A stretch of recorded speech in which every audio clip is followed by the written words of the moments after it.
嗎？全到你依邊，懷有你身邊，亦拿不住情感，一切都在這一刻裏。是師兄在呢度也是非常幸運，非常喜歡你，我知道的看起來很蠢，但我有時沒辦法像開眼睛的那一剎那，直至在10歲，一直都在做着有着你的夢見。如果將有一天，如好有相同想法，如像傳尋人生一本，這樣盡願夢戀喺將361每一天過去，無需修飾任何言辭的情書，過於空泛的只是想把你的寫在道上，繼續被電能燭光上的火光，手中的那一道燭光持續燃燒，即使再大的風吹也無法再忽熄滅掉。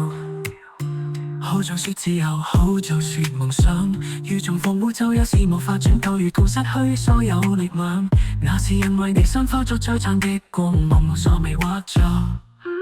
獨自想一個人這樣會比較輕鬆。是時候要捨棄這擔脅想法，和一切推脫，就算一片住在沙漠的城市，如果一直有你在身邊的話，一定會無缺一直靠結乾渴還更生存如此。如果仔細地一直思考，看着遙遠天空的漂浮雲海，輕輕漂浮在我倆生活的這街道之上，